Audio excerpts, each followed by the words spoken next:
यसको आधारमा तपाईलाई पक्राउ पुर्जी दिनु पर्दैन र तपाईले अन्तिम इच्छा उहाँसँग पूरा गर्ने के कुरा अन्तिम इच्छा भइहाल्यो एकजनासँग नहुनु त्यस्तो शब्द बोल्नुहुन्छ अन्तिम इच्छा भन्ने शब्द बोल्दै हुनुहुन्छ त्यसको शब्द होइन सर नो सर तपाईले बोल्नु भएको अहिले अन्तिम इच्छा भने चाहिँ के हो सर यो भन्नु त जानलाई चाहिँ अन्तिम इच्छा भने त त्यही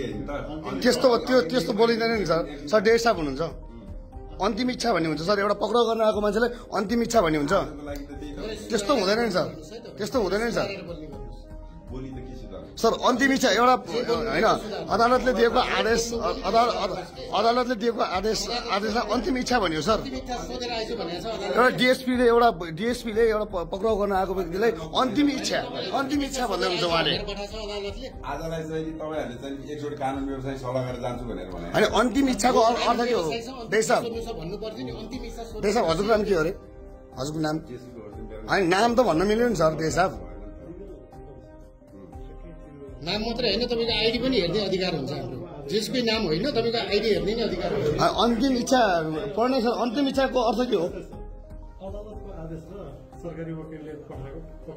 त्यो त चाहियो अनि त्यो पनि चाहिएला ठिक उहाँले दिन्छ अन्तिम इच्छा भने चाहिँ के हो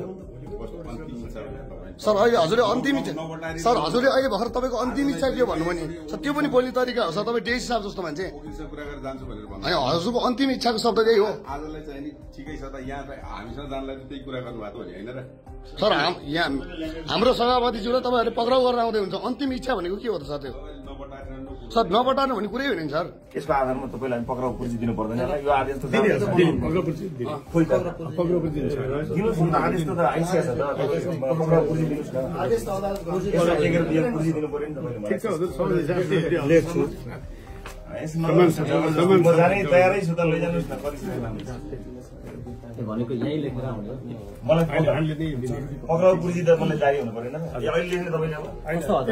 त्यो हजुरको आदेश आइसक्यो बोलेछु अनि अरू के चाहियो त हजुरलाई पक्राउ पुर्जी सुन्नुहोस् न तपाईँ पक्राउ व्यवहार मान्छे भन तपाईँ घरमा आएर तपाईँले यहाँ लेख्ने हो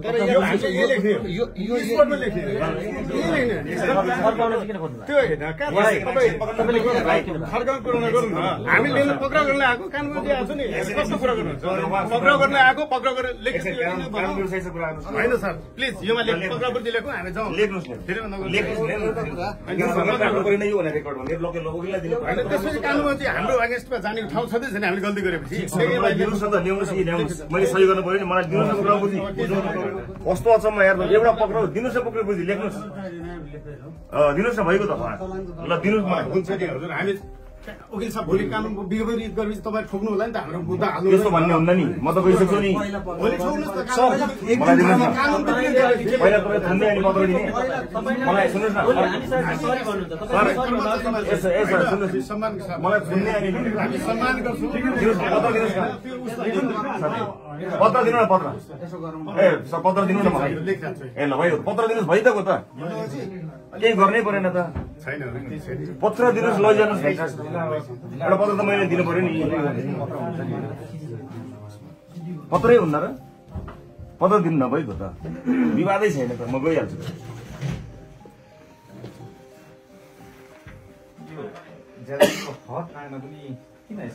केही छैन उहाँहरूलाई गरेर दिउन केही छैन कानुन त कानुन बनाउने जस्तो लाग्छ त्यही गरिदिनुहोस् मलाई केही आपत्ति छैन म तयार छु मैले दिनु तपाईँको यहाँको नाम सोधेँ हजुरलाई हजुर उसको नाम नाम आवश्यक छैन पछि बुझिहाल्नु म दर्शक बिर्दिन्छु त्यही राख्छु होइन साधारणभन्दा साधारण प्रश्न पनि आम नागरिकले सोधेको गर्दा पनि तयारी भएर आउनुपर्ने होइन यो मेरो हकमा पर्दैन केही नियम कानुन केही लाग्दैन मलाई लानै सुन्ने हो केही फरक पर्दैन म तयार छु नि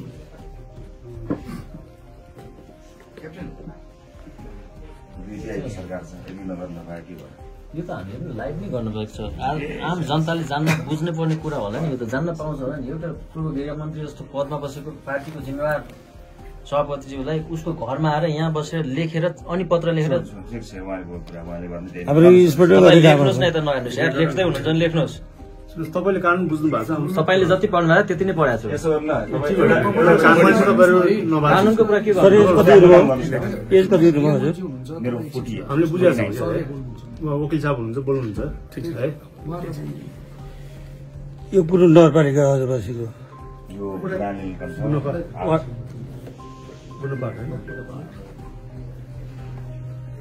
केही तयारी नगरी आज सबै मलाई सुरक्षा यो त यही गर्ने 1.5 घण्टादेखि अगाडि मेरो हकमा त्यस्तो त्यो सबैको हामीले त्यही गर्छौँ पक्राउ पुलिस चाहिँ स्पोर्टमा लेख्नु छ जहिले पनि हामीले खान तलासी र पक्राउ चाहिँ सिङ्गो देशले देखाएको छ ठिक छ हजुरले बुझ्नु भएको छ सर यो पक्राउपछि दिँदैछ सर लेखेर सर मन्त्रीज्यू सँगै हुन्छ सर सँगै आउने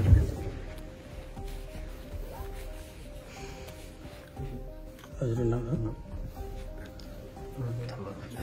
हुन्छ हुन्छ सर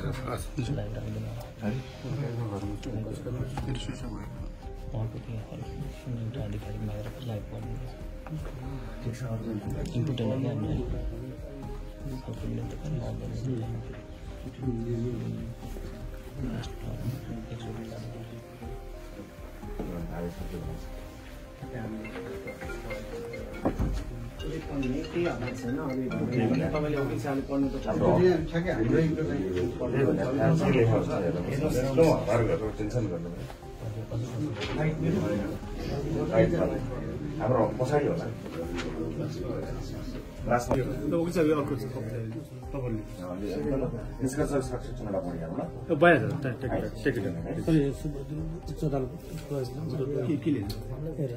उच्च अदालत तुलसीपुर बुटोल इजलास उच्च अदालत तुलसीपुर बुटोल इजलास जिल्लाको इजलास उच्च अदालत तुलसीपुर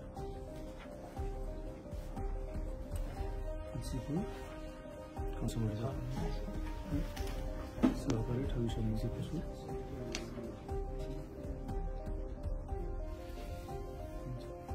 सहकारी ठगी समितिको छु र समिति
युनिफर्म पर्दैन सर अहिले आउँदै हुन्छ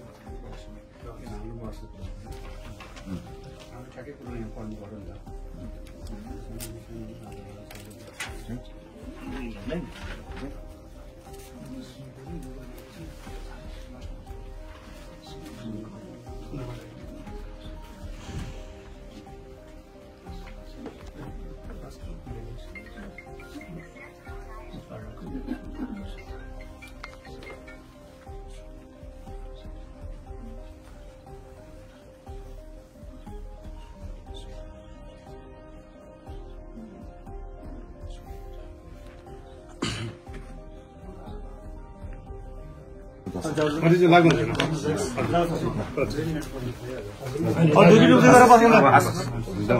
मेरो ब्याग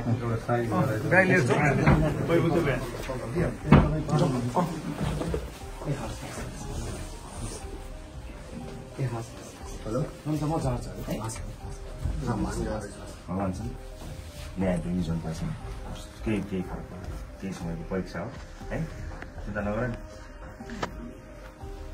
कोहीसँग नजुक एकजनासँग नजुक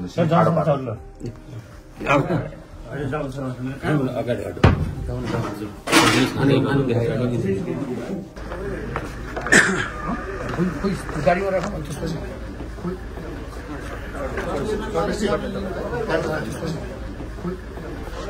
केही भन्नु छैन मलाई जनताले देखेका छन् बुझेका छन् आशा छ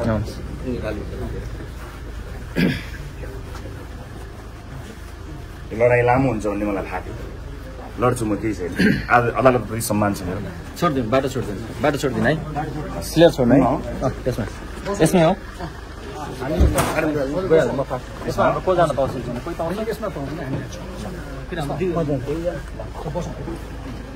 भाइ प्रदीपजी ए सुरेशजी यता जानु छिटो यता आउनु यता यता सुरेशजी ए सुरेशजी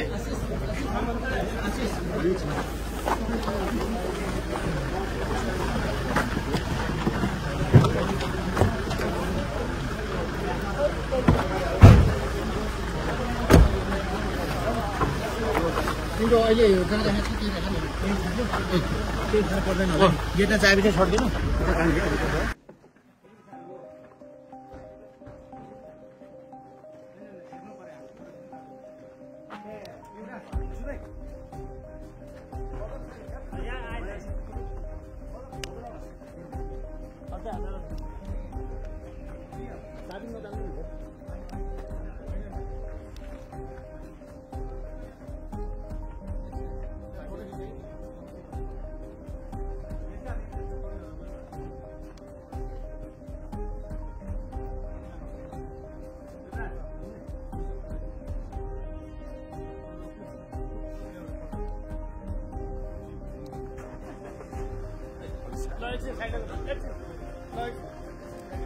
क्लियर गर्नु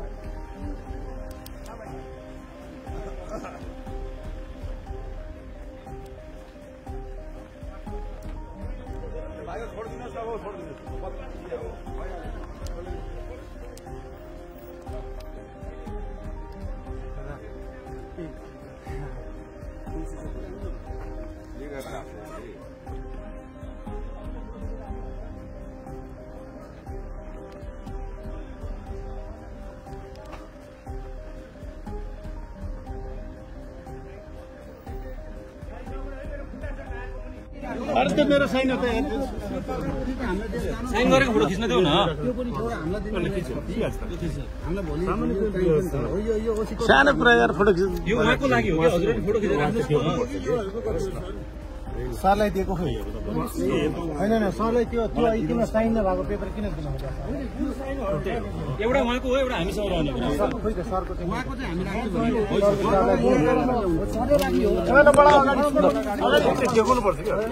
अगाडि जाउँ त